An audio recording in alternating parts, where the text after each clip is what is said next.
ഒരേ സമയം ചിരിപ്പിക്കുകയും അതുപോലെ തന്നെ ചിന്തിപ്പിക്കുകയും ചെയ്ത സിനിമ ആയിരുന്നു എന്ന് വേണമെങ്കിൽ പറയാം.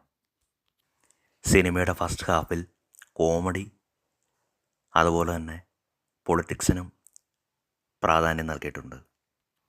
സെക്കൻഡ് ഹാഫിൽ ഇമോഷണൽ രംഗങ്ങൾക്കും പ്രാധാന്യം നൽകിയിട്ടുണ്ട്.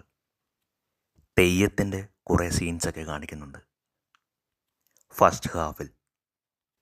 അതുപോലെ തന്നെ മതേതരത്വം കാണിക്കുന്ന സീൻസൊക്കെ കാണുമ്പോൾ രോമാഞ്ചം കൊള്ളിക്കുന്ന സീൻസായിരുന്നു എന്ന് വേണമെങ്കിൽ പറയാം. കോമഡിയേക്കാൾ ഉപരി രാഷ്ട്രീയം ഈ ചിത്രത്തിൽ പറയുന്നതായിട്ട് എനിക്ക് തോന്നിയിട്ടുണ്ട്.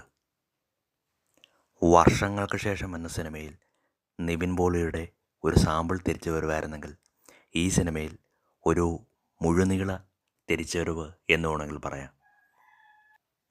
പല രാഷ്ട്രീയ പ്രവർത്തകർക്കും ഉള്ള ഒരു താക്കീതായിട്ടാണ് ഈ സിനിമ കണ്ടപ്പോൾ എനിക്ക് തോന്നിയത്.